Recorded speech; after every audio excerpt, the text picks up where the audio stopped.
Hello दोस्तों। Next phylum जो हम स्टार्ट कर रहे हैं ये है फाइलम आर्थ्रोपोडा।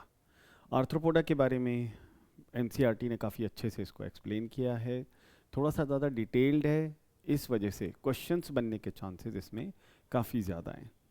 तो जैसी कैरेक्टरिस्टिक हम यहाँ पर पढ़ रहे हैं, जैसा हम इसके बारे में जानेंगे, तो दोस्तों हमें वो सब फीचर्स अच्छे से याद होने चाहिए, समझ में आने चाहिए कि किस तरह की कैरेक्टरिस्टिक इस फाइलम के अंदर हम यूज़ कर रहे हैं, किस तरह के पॉइंट्स यहाँ पर पूछे जा रहे हैं, उनको अपने को ध्यान से समझना है, ध्यान से देखना है कि क्या इंपॉर्टेंट फीचर्स फाइलम आर्थ्रोपोडा के अंदर इंक्लूडेड हैं।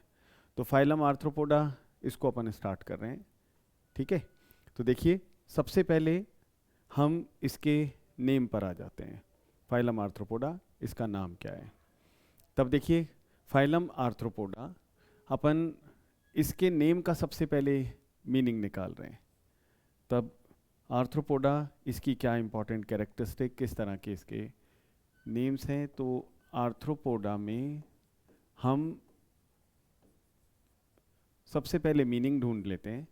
आर्थ्रो मतलब जॉइंटेड, मतलब इन एनिमल्स के लेग्स में जॉइंट मिलने वाले हैं। पोडा यानी लेग्स, तो जॉइंटेड लेग्स वाले एनिमल्स फाइलम आर्थ्रोपोडा के मेंबर्स हैं। तो दोस्तों इन एनिमल्स के लेग्स के अंदर हमें जॉइंट्स मिलते हैं, इसलिए हम इनको आर्थ्रोपोड ये नाम देते हैं। अब देखिए, जैसे ही आपके दिमाग में ये नाम आता है आर्थ्रोपोडा, हमें इसके साथ कुछ इंपॉर्टेंट पॉइंट्स याद रखने हैं जिन पर क्वेश्चंस बनते हैं। पहला, ये एनिमेलिया का लार्जेस्ट फाइलम है। सबसे पहला पॉइंट तो हमें ये याद रखना है। क्या याद रखना है? एनिमल किंगडम का सबसे बड़ा फाइलम, सबसे बड़ा, इसका कोई पैरामीटर एनसीईआरटी ने यूज़ किया है क्या? तब देखिए, जितनी स्पीशीज हम जानते हैं,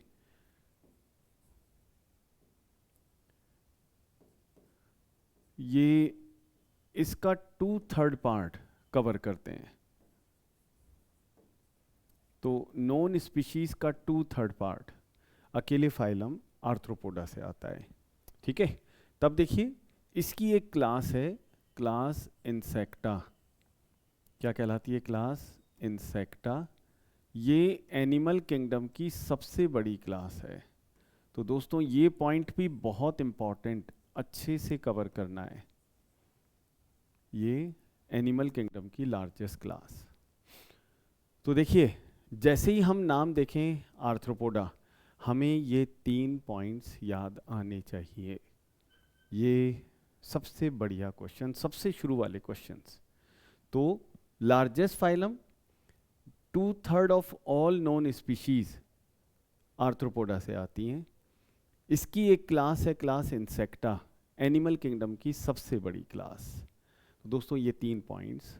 अब अपन उसी सीक्वेंस वाइज स्टडी पर आ जाते हैं। तब देखिए, सबसे पहले हम बात कर रहे हैं इस फाइलम में लेवल ऑफ ऑर्गेनाइजेशन कौन सा है। तो दोस्तों ये हम एनेलिडा से या एस्केलमिंथी से स्टार्ट कर चुके हैं। कौन सा है? ये हाईएस्ट लेवल है जो यहाँ तक आ गया है, ऑर्गन सिस्टम लेवल ऑर्गेनाइजेशन, ये प्रेजेंट है। कौन सा है? ऑर्गन सिस्टम लेवल ऑर्गेनाइजेशन, ये इसके अंदर देखने को मिलेगा। सेकेंड पॉइंट पर अपन क्या स्टडी कर रहे थे? General features. इस फाइलम के मेंबर्स की बॉडी बहुत सारी सेल से मिलकर के बनी, तो मल्टी सेल्यूलर। कितनी जर्म लेयर्स यहाँ पर मिल रही हैं? 3। तब हम इनको बोल रहे हैं ट्रिप्लोब्लास्टिक। सिमेट्री कैसी है? इनकी सिमेट्री, इनकी सिमेट्री किस तरह की सिमेट्री? बायलेटरल सिमेट्री प्रेजेंट होती है। सीलोम है क्या? तो ये ट्रू सीलोम कंडीशन लिए हुए प्रेजेंट है। तो इसके लिए अपन क्या लिखेंगे? सीलोमेट। सेगमेंटेशन है क्या? सेगमेंटेशन 3 ही जगहों पर है, मैंने बताया था, याद करिए, एनेलिडा, आर्थ्रोपोडा एंड कॉर्डेटा, बस। तो उसमें से आर्थ्रोपोडा में सेगमेंटेशन प्रेजेंट है, तो इसलिए अपन इनको लिख रहे हैं सेगमेंटेड।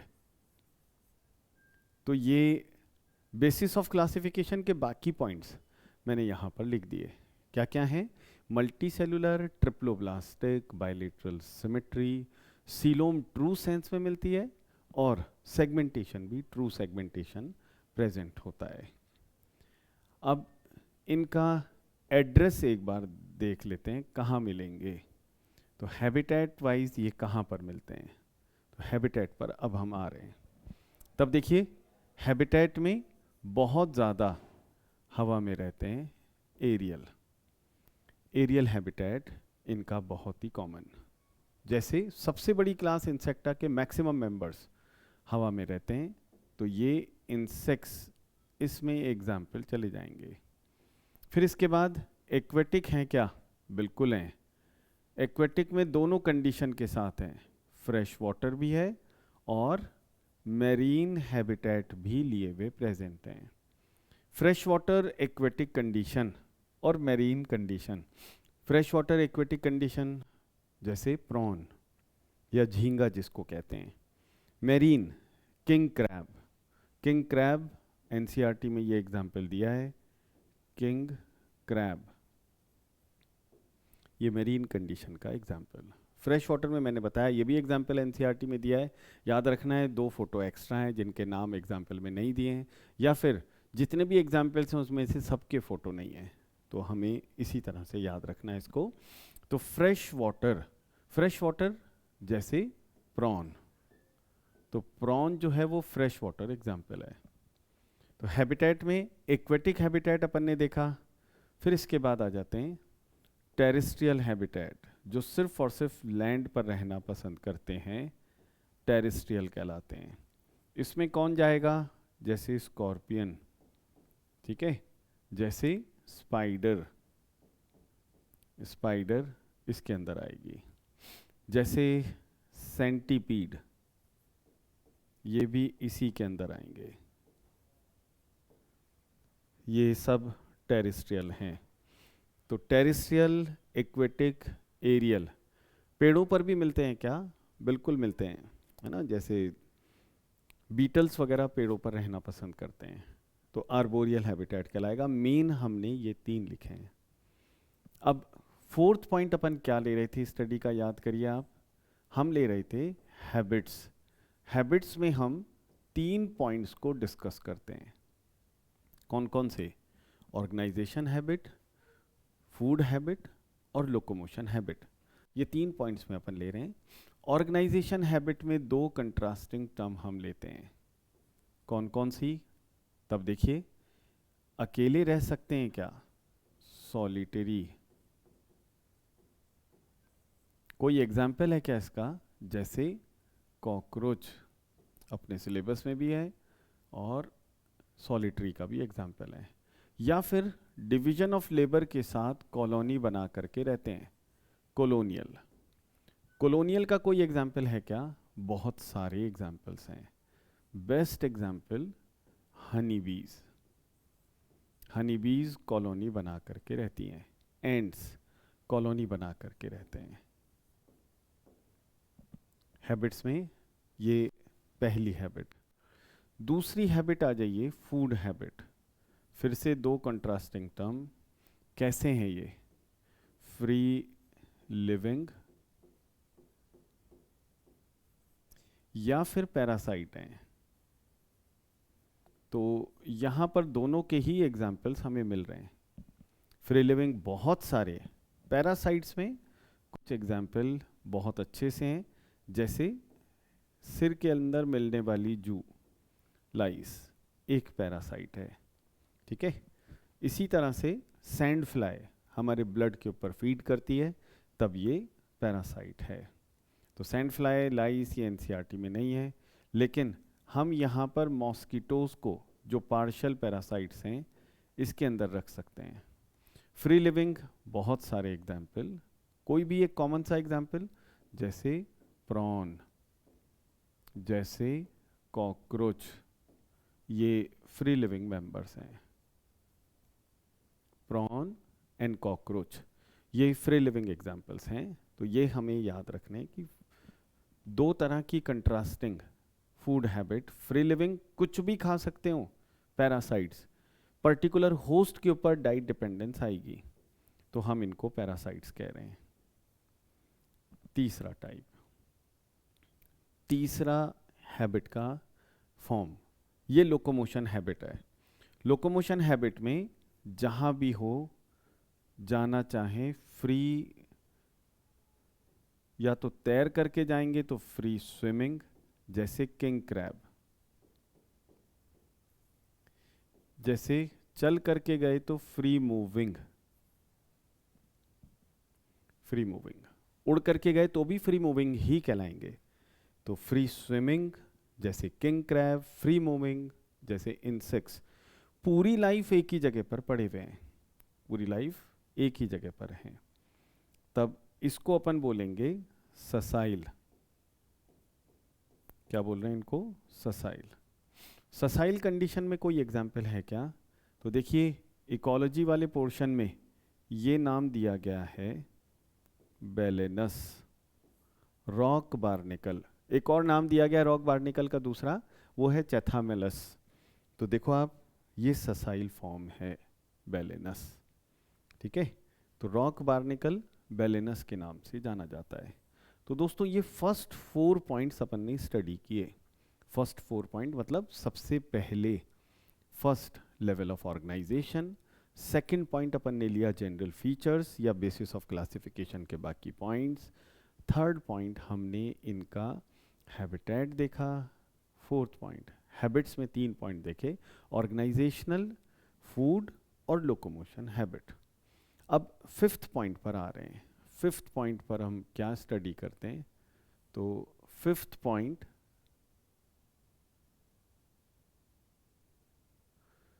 तब देखिए,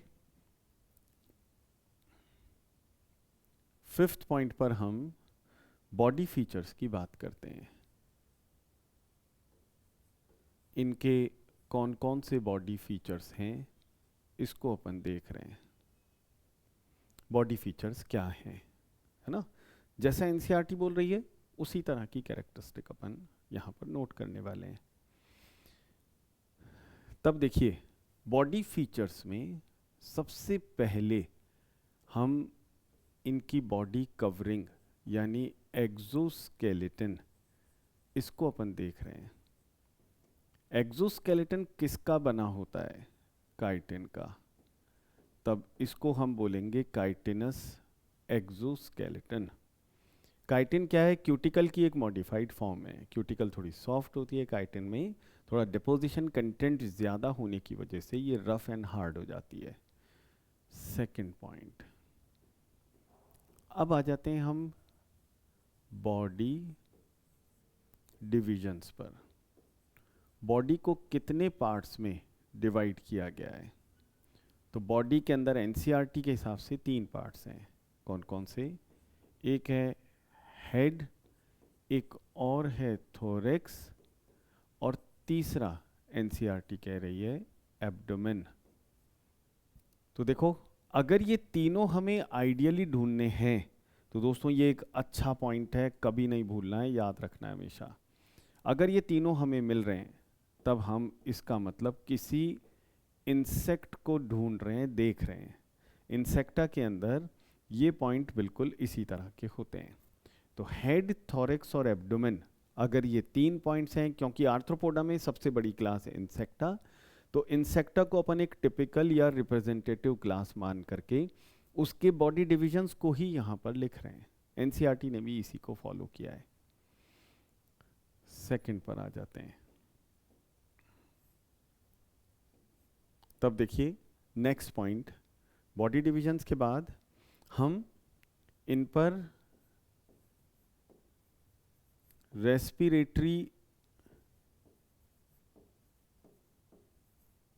स्ट्रक्चर्स, इसको देख रहे हैं। इस फाइलम के पास कौन कौन सी रेस्पिरेटरी स्ट्रक्चर्स हैं, इसको अपन देख रहे हैं। तो रेस्पिरेटरी स्ट्रक्चर्स में कौन कौन सी हैं? तब देखिए इनके पास गिल्स होते हैं, इनके पास बुक गिल्स होते हैं, इनके पास ट्रेकिया होती है,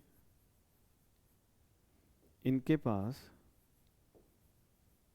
बुक लंग्स भी मिलेंगे, ऐसा एनसीईआरटी ने लिखा है। थोड़ा सा अपन इसको सजा दें, मतलब इसके साथ अपन एग्जाम्पल नोट कर लें। तब देखिए गिल्स में हम क्या एग्जाम्पल ले रहे हैं। गिल्स ये कैरेक्टरिस्टिक है प्रॉन की, ये कैरेक्टरिस्टिक है क्रैब की। बुक गिल्स किसकी कैरेक्टरिस्टिक, ये कैरेक्टरिस्टिक है किंग क्रैब, इसके पास। ट्रेकिया किस में मिल रहे हैं, तब ट्रेकिया में अपन एग्जाम्पल लिख रहे हैं कॉकरोच, कॉकरोच के पास ट्रेकिया प्रेजेंट होते हैं। बुक लंग्स किस में मिल रहे हैं, बुक लंग्स मिल रहे हैं स्कॉर्पियन में, बुक लंग्स मिल रहे हैं स्पाइडर में। तो ये रेस्पिरेटरी स्ट्रक्चर से रिलेटेड एग्जाम्पल्स। दोस्तों रेस्पिरेशन में एक पॉइंट और अच्छा बनता है, देखिए क्या पॉइंट है वो। हम रेस्पिरेशन में इस पॉइंट को देख रहे हैं, ये है रेस्पिरेटरी पिगमेंट, यानी ऑक्सीजन कैरिंग पिगमेंट। ये इनके पास ज़्यादातर में नहीं होता है, क्रस्टेशिया या प्रॉन वगैरह को छोड़ देते हैं, तो ज़्यादातर में रेस्पिरेटरी पिगमेंट नहीं है। इस वजह से इनका जो ब्लड है वो कलरलेस होता है। हमारा ब्लड रेड क्यों है, इसलिए है क्योंकि उसमें iron containing respiratory pigment haemoglobin होता है और उसकी वजह से वो रेड हो जाता है। तब देखिए ब्लड इनका कैसा है, ट्रांसपेरेंट। उसका रीज़न क्या है, इनके पास कोई रेस्पिरेटरी पिगमेंट नहीं है।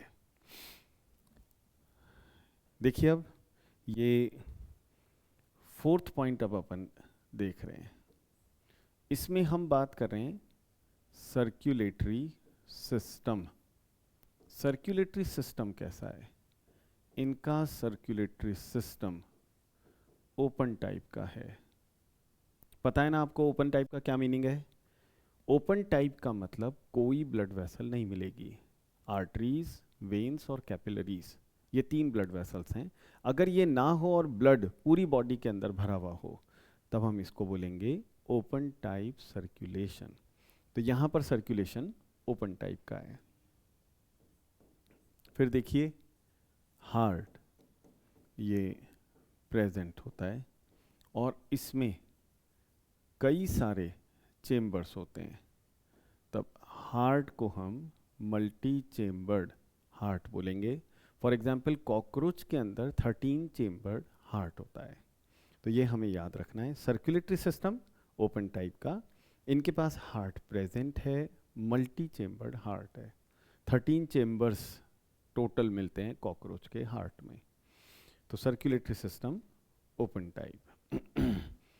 तब देखिए इनकी बॉडी के अंदर ब्लड ही भरा हुआ है, तो ये थोड़ा सा अपन बाहर चल रहे हैं, कहीं ना कहीं अपने ये पढ़ लिया है जैसे कॉकरोच में। तब इनके पास blood filled body cavity haemocoel मिलेगी, तो हीमोसील का मिलना एक इम्पॉर्टेंट फीचर है। अब आ जाते हैं सर्कुलेशन के बाद एक्सक्रीटरी स्ट्रक्चर कौन सी है, एनसीईआरटी ने क्या बोला है। तो एक्सक्रीटरी स्ट्रक्चर, तब देखिए एनसीईआरटी में 2 नाम लिखे हैं, लेकिन इस फाइलम में तो एक ही दी है। कौन सी दी है, सबसे कॉमन जो सबसे बड़ी क्लास में मिलेगी, सबसे बड़ी क्लास मतलब इंसेक्टा में, ये कहलाती हैं मेलपीगियन टिब्यूल्स। तो ये सारे इंसेक्ट्स के अंदर मिलेगी। लेकिन याद करो आप जब एक्सक्रीशन का इंट्रोडक्शन देखते हैं एक्सक्रीटरी सिस्टम वाले चैप्टर का, है ना, तब वहाँ पर इंट्रोडक्शन वाले पैरा में लास्ट 1-2 लाइंस के अंदर देखिए वहाँ पर ग्रीन या फिर ये वर्ड लिखा है एंटीनरी ग्लैंड्स, ग्रीन ग्लैंड्स या एंटीनरी ग्लैंड्स, ये किस में मिल रही हैं, ये मिलती हैं प्रॉन में। तो ग्रीन ग्लैंड्स या एंटीनरी ग्लैंड्स प्रॉन की कैरेक्टरिस्टिक। तो एक्सक्रीटरी स्ट्रक्चर में इनके पास ये इंपॉर्टेंट फीचर। नाइट्रोजिनस वेस्ट लिखे बिना एक्सक्रीशन पूरा नहीं हो सकता, तो नाइट्रोजिनस वेस्ट जो टेरेस्ट्रियल फॉर्म है उनके पास यूरिक एसिड मिलेगा। यूरिक एसिड अगर मिल रहा है तो एग्जाम्पल अपन लिख रहे हैं, जैसे कॉकरोच, जैसे प्रॉन, जैसे कॉकरोच, जैसे स्कॉर्पियन वगैरह, इनके पास नाइट्रोजिनस वेस्ट यूरिक एसिड है टेरेस्ट्रियल फॉर्म। जैसे प्रॉन वगैरह ये एक्वेटिक फॉर्म है, तब एक्वेटिक फॉर्म का नाइट्रोजिनस वेस्ट अमोनिया होगा। तो देखिए आप, नाइट्रोजिनस वेस्ट यूरिक एसिड है कॉकरोच वगैरह की कैरेक्टरिस्टिक। अब नेक्स्ट पॉइंट पर आ जाते हैं। देखिए हम यहाँ पर बात कर रहे हैं इनके नर्वस सिस्टम और सेंस ऑर्गन्स की।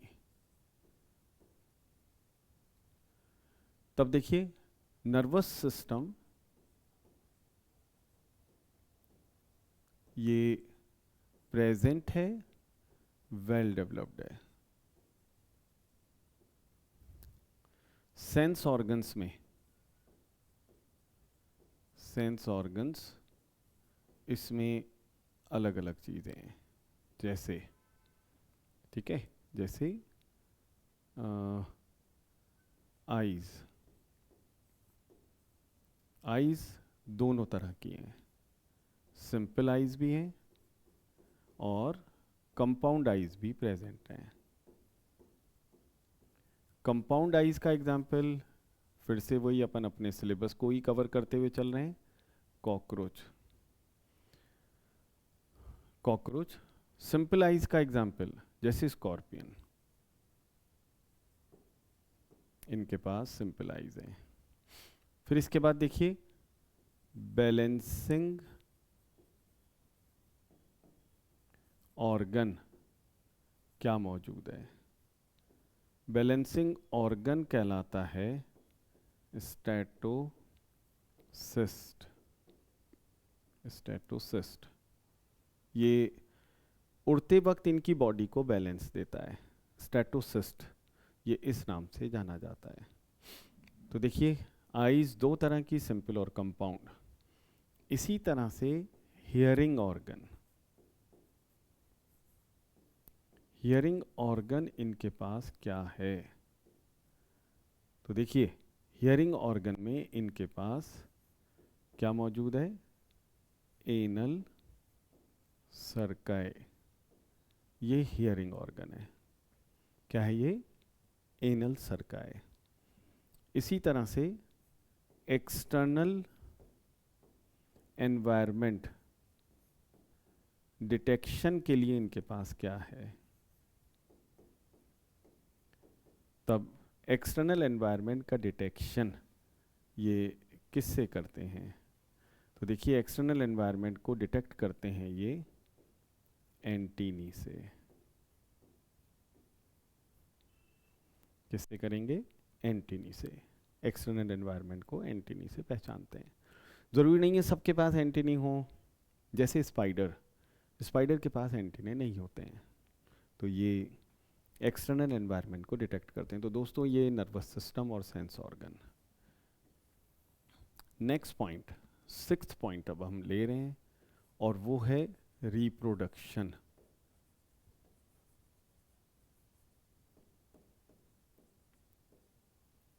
रिप्रोडक्शन सबसे पहले हम बात करेंगे सेक्सेस।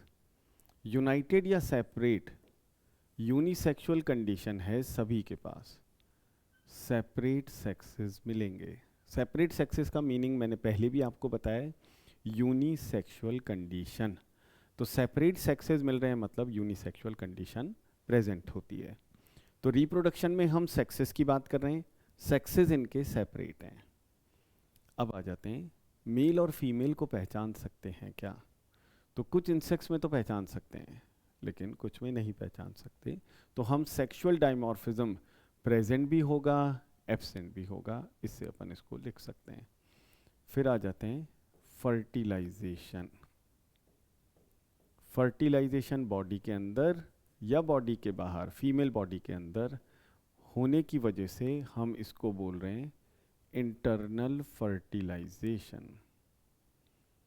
फिर डेवलपमेंट, जाइगोट से एडल्ट बनते वक्त बीच में कहीं लार्वा जैसी कोई कंडीशन बनती है क्या? तो डेवलपमेंट दोनों तरह का, लार्वा बना तो डेवलपमेंट कहलाएगा इनडायरेक्ट, लार्वा नहीं बना डेवलपमेंट कहलाएगा direct development. Indirect development larva बन रहा है, तब इसमें हमें याद रखना है लार्वा प्रेजेंट होता है। जैसे बटरफ्लाई का कैटरपिलर लार्वा, मॉथ का कैटरपिलर लार्वा इनडायरेक्ट डेवलपमेंट का एग्जाम्पल है। अब यहाँ पर जैसे स्पाइडर, इसमें कोई लार्वा नहीं होता, तो यहाँ पर अपन एग्जाम्पल लिख रहे हैं बटरफ्लाई, जैसे अपन एग्जाम्पल लिख रहे हैं मस्कीटोज, इनके पास लार्वा मिलते हैं, तो डेवलपमेंट जो है वो इनडायरेक्ट कहलाएगा। तो दोस्तों ये हुए इनके features, body features plus reproduction. अब आ जाते हैं हम एग्जाम्पल्स पर। इस फाइलम के एग्जाम्पल्स कौन कौन से हैं, इसको अपन सबसे पहले देख रहे हैं। तो देखिए आप यहाँ पर अब हम लास्ट एग्जाम्पल, ये 6th पॉइंट आ जाएगा, आई थिंक 7th है, ठीक है। तो ये 7th पॉइंट हम ले रहे हैं एग्जाम्पल्स का। कौन कौन से एग्जाम्पल्स हैं? पहला, तब देखिए ये इंसेक्ट्स कहलाते हैं बेनिफिशियल इंसेक्ट्स, इनसे हमें इकोनॉमिकली बेनिफिट होता है, तो इसलिए हम इनको बेनिफिशियल इंसेक्ट्स बोलते हैं। इसमें एग्जाम्पल है क्या? तब इसमें एग्जाम्पल आएगा जैसे एपिस। एपिस किसको बोलेंगे? हनी बी को, हनी बी। दूसरा एग्जाम्पल कौन है? जैसे लेसिफर,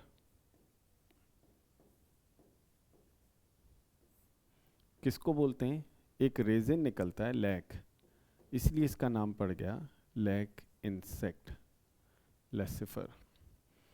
इसी तरह से एक और इंसेक्ट है, ये कहलाता है बॉम्बिक्स। बॉम्बिक्स इसको बोलते हैं, तब देखिए सिल्क इससे मिलता है, तब इसको सिल्क मॉथ या सिल्क वर्म, वर्म से हमें सिल्क मिलता है, मॉथ जो है वो वर्म के डेवलपमेंट प्रोसेस के एंड होने का रिजल्ट होता है, यानी एक मैच्योर इंसेक्ट होता है। तो दोस्तों ये 3 एग्जाम्पल हमने यहाँ पर लिखे। अब आ जाते हैं हम डिजीज वेक्टर्स पर, कौन कौन से इंसेक्ट्स डिजीज फैलाते हैं।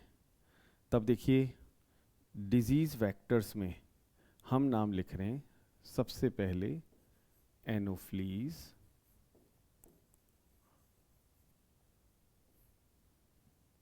दूसरा क्यूलेक्स, तीसरा एडीज। ये 3 नाम अपन ने यहाँ पर लिखे हैं। एनोफ्लीज किसका वेक्टर है? प्लाज्मोडियम का, यानी मलेरिया डिजीज कॉज करने में इसका रोल होता है। क्यूलेक्स, इससे क्या कौन सी डिजीज फैलती है? ये फैलाता है एलिफेंटियासिस को। किसको फैलाता है? एलिफेंटियासिस को। एडीज किसको फैलाता है? ये फैलाता है डेंगी या डेंगू को। तो डिजीज वेक्टर्स में ये नाम आएंगे। ठीक है, तीसरा देखते हैं। देखिए, ये इस अर्थ पर मिलने वाले जितने भी एनिमल्स हैं उसमें ओल्डेस्ट लिविंग ऑर्गेनिज्म कंसीडर किया गया है। क्या नाम है इसका? ये कहलाता है, कॉमन नेम है इसका किंग क्रैब। प्रिमिटिव फीचर्स के साथ ये आज भी जिंदा है, इसलिए इसे लिविंग फॉसिल ये नाम भी दे देते हैं। लिविंग फॉसिल किंग क्रैब के नाम से जाना जाता है। साइंटिफिक नेम क्या है इसका? इसको कहते हैं लिम्यूलस। किंग क्रैब लिम्यूलस, ये इस नाम से जाना जाता है। तो देखिए, ये कुछ एग्जाम्पल्स इसके अंदर दिए गए हैं, एनसीईआरटी के हिसाब से हमने ये कवर करे हैं। बेनिफिशियल इंसेक्ट्स जैसे Apis, honeybees, Laccifer, Bombyx. Disease vectors जैसे एनोफ्लीज, जैसे क्यूलेक्स, ये डिजीज़ वैक्टर्स हैं। ठीक है, फिर इसके बाद एडीज डेंगू को फैलाता है। किंग क्रैब ये लिविंग फॉसिल की तरह कंसीडर किया जाता है। तो एक हमारी फसलों को नुकसान पहुंचाता है और बहुत बड़े झुंड में उड़ता है। इसको झुंड में रहने की वजह से ग्रिगेरियस पेस्ट ये बोलते हैं। साइंटिफिक जीनस क्या है? लोकस्टा। क्या कहलाएगा? लोकस्टा। कॉमन नेम क्या है? इसी को लोकस्ट, ग्रास हॉपर जैसा ये है, तो लोकस्ट इस नाम से भी जानते हैं। तो देखिए, ये सारे एग्जाम्पल्स हमने एनसीईआरटी वाले कवर किए हैं। जो फोटो बने हुए हैं उसको भी अगर हम एक बार देख लें तो फोटो में एक फोटो एनसीईआरटी ने दिया है प्रॉन का। साइंटिफिक नेम क्या है इसका? पेलिमॉन। ठीक है, इसी तरह से एक स्कॉर्पियन का फोटो दिया है। स्कॉर्पियन, ये क्या साइंटिफिक नेम लिखा हुआ है तो याद रखना है, पेलेमनियस। क्या कहलाता है? पेलेमनियस स्कॉर्पियन। एक बटरफ्लाई का फोटो दिया है। बटरफ्लाई, बटरफ्लाई जो बहुत ही कॉमन है, नींबू वाली बटरफ्लाई, इसको कहते हैं कैटॉप्सिला। कैटॉप्सिला बटरफ्लाई, है ना। कोई और फेमस नेम इसके अलावा भी नेम अपने सिलेबस में है, जैसे मोनार्च बटरफ्लाई। तो दोस्तों, ये एक्स्ट्रा एग्जाम्पल हैं जो एनसीईआरटी ने कवर किए हैं। तो दोस्तों, ये हुआ फाइलम आर्थ्रोपोडा। हमें अच्छे से लर्न करना है, बिल्कुल जैसा तरीका मैं बता रहा हूँ बिल्कुल इसी वे में अगर आप पढ़ेंगे तो ये थोड़ा इजी रहेगा आपके लिए, और नीट के हिसाब से अपन इसमें बढ़िया से क्वेश्चंस भी कवर कर सकते हैं। ठीक है, फिर नेक्स्ट फाइलम मैं स्टार्ट कर रहा हूँ, फाइलम मोलस्का। तो इसको अब अपन देख रहे हैं, फाइलम मोलस्का।